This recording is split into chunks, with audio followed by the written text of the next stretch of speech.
అందరికి నమస్కారం. బేసిక్‌గా వివేకానంద రెడ్డి గారి మరణం తర్వాత వివేకానంద రెడ్డి గారి కేసు ఎవరు నిందులు, దాని వెనకాల ఉన్నవారు ఎవరు తేలడం కన్నా 2019 ఎన్నికల్లో గాని, జరగబోయే 24 ఎన్నికల్లోనే ఇది ఒక రాజకీయ అజెండాగా మారిపోవడం అనేది దురదృష్టకరం. ఖచ్చితంగా వివేకానంద రెడ్డి గారి మర్డర్‌కి కారణమైన వాళ్ళెవరు, వాళ్ళని ప్రోత్సహించిన వాళ్ళెవరి మీద చట్టం ముందు నిలబడాలి, వాళ్ళని కఠినంగా శిక్షించాలని సమాజం కోరుకుంటుంది. అయితే రాజకీయ నాయకులు ఎఫ్ఐఆర్‌లో నమోదైనటువంటి పేర్లో ఆధారంగా విచారణ ప్రాథమిక దశలో దాటి ఫైనల్ స్టేజ్‌కి రాకముందుగానే తమకు కావలసిన పద్ధతిలో ఇంటర్ప్రిటేషన్ చేసుకొని రాజకీయ అంశాలుగా మార్చేస్తున్నారు. ఈరోజు ప్రధానంగా సునీత గారు, వాళ్ళ అమ్మాయి ఎవరైతే ఉన్నారో, వారు ప్రధానంగా కడప లోక్సభ ఎన్నికల పరిధిలోకి ఈ అంశాన్ని తీసుకొచ్చేస్తున్నారు. దానికి కారణం బహుశా అవినాష్ రెడ్డి గారు ఈ ఎంపీఎల్‌గా పోటీ చేసి ఉండడం, వారు సోదరుడు వరుసకు సోదరుడైనటువంటి వైఎస్ జగన్మోహన్ రెడ్డి రాష్ట్ర ముఖ్యమంత్రిగా ఉండడంతో ఇది ఒక రాజకీయ అజెండాగా మార్చేస్తున్నారు. ఇప్పుడు కడప లోక్సభ ఎన్నికల్లో షర్మిల గారు కాంగ్రెస్ తరఫున పోటీ చేస్తున్నారు. రాష్ట్ర పిసిసి అధ్యక్షులు కూడా వారు. ఇప్పుడు ప్రజలు, కడప ప్రజలు గాని, రాష్ట్ర ప్రజలు గాని ఈ ఏ ఒకవేళ షర్మిల గారిని గెలిపించేసారు అనుకుందాం. అంటే అవినాష్ రెడ్డి గారు దోషిగా ప్రజలు శిక్షించినట్ట లెక్క. మనకు పాత కాలంలో 'అసెంబ్లీ రౌడీ' అని ఒక సినిమా ఉండేది. ఆ సినిమాలో మోహన్ బాబు గారు ఒక కేసులో ఇరుక్కుంటాడు. ఎవరు సాక్ష్యాలు చెప్పడానికి ధైర్యం చేయరు. కానీ ఎమ్మెల్యేగా పోటీ చేస్తాడు. ప్రజలందరూ వచ్చి ఓట్లేసి ఆ స్లిప్ ఒకటి దాంట్లో ఏస్తారు. మోహన్ బాబు నిర్దోషి అని. కాబట్టి దాని ఆధారంగా కోర్టు తీర్పు వచ్చేస్తుంది. ఈ సినిమాలో సాధ్యమవుతుంది కానీ ప్రాక్టికల్ గా సాధ్యం కాదు.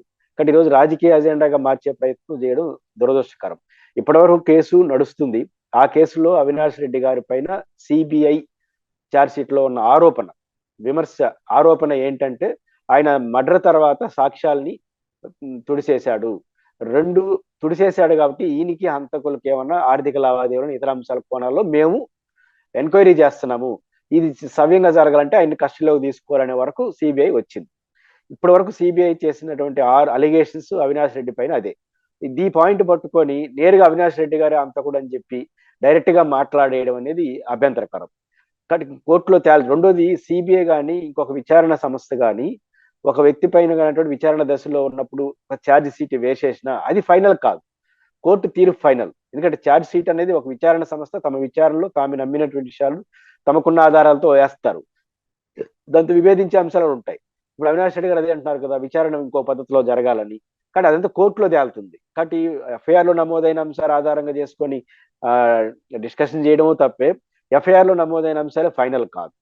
కానీ ఇట్లాంటి వాతావరణం ఉన్న దశలో నేరుగా అవినాష్ రెడ్డి గారు వైసీపీ అభ్యర్థి కట్టి ఆయన అంతకుడు అని చెప్పేసి నేరుగా ఆయన పైన అలిగేషన్ చేసేసి ఆయన ఓడించేసి మమ్మల్ని గెలిపించేసేయండి అని నేరుగా మాట్లాడడం అనేది మంచిది కాదు.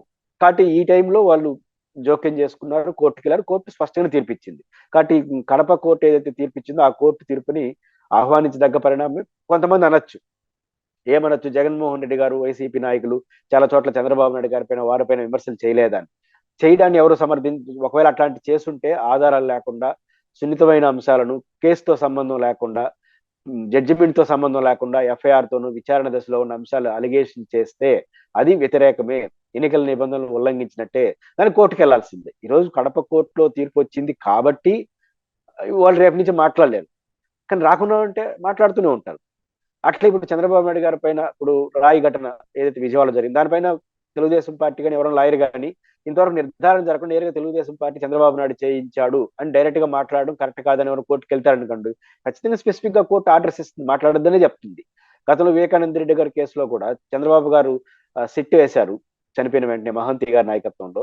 వెంటనే ఏం చేశాడు, ప్రెస్ మీట్ పెట్టి దీన్ని జగన్మోహన్ గారి కుటుంబ సభ్యులు మీ కుటుంబ వ్యవహారం వాళ్ళే చంపేశారని చెప్పాడు. దీన్ని ఆధారించి వాళ్ళు కోర్టుకు వెళ్ళారు. కోర్టు ఖచ్చితంగా స్టే ఇచ్చింది, మీరు ఖచ్చితంగా మాట్లాడకూడదు ఎవరు అని విచారణ. ఏదంటే సీల్ కవర్ లో కోర్టుకు సంబంధించి.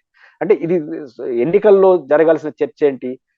ఒక ప్రభుత్వం ఈ రాష్ట్రంలో పరిపాలించింది, ఆ ప్రభుత్వం మంచి చెడ్ల చర్చ జరగాలి, లేదా విధానాల పైన చర్చ జరగాలి. అని కాకుండా భావోద్వేగమైన అంశాల గురించి ఎట్లా పడితే అట్లా మాట్లాడేస్తే అది అన్నెసరీ కాంట్రవర్షన్కి వస్తుంది, ప్రజల మనోభావాల మీద ప్రభావం పడుతుంది, ఎన్నికల్లో ఏ చర్చ జరగకూడదు జరగకుండా పోతుంది. అందుకని కడప కోర్టు ఇచ్చిన తీర్పుని ఆహ్వానించాల్సిందే. మిగతా విషయాల్లో కూడా ఎవరైనా సరే ఒక రాజకీయ పార్టీ కానీ ఇంకొక రాజకీయ పార్టీ కానీ దీన్ని ఎట్లాంటి అసహజమైన అంశాలని ఆధారరహిత అంశాలుగా కొన్ని సాంకేతిక అంశాలు పట్టుకొని కానీ మాట్లాడే పద్ధతిలో ఎన్నికల్లో పోకూడదు. పోసే ప్రయత్నం చేస్తే ఖచ్చితంగా సంబంధితులు కోర్టుకి వెళ్తే ఖచ్చితంగా కోర్టు జోక్యం చేసుకుంటుంది, ఇట్లాంటి తీర్పులే ఇస్తుంది. కాబట్టి కడప కోర్టు తీర్పును ఆశ్చర్యపోనవసరం లేదు. వాళ్ళు అప్రాపరేట్ గానే ఇచ్చారు. ఖచ్చితంగా భవిష్యత్తులో వాళ్ళు మాట్లాడడానికి వీలు లేకుండా ఇచ్చారు. అది మంచిది కూడా. కడపలో జరగాల్సిన చర్చ వేరు, జరిగిన చర్చ వేరు. అట్లా మిగతా విషయాలు ఉంటుందనేది నాకు అనిపిస్తుంది.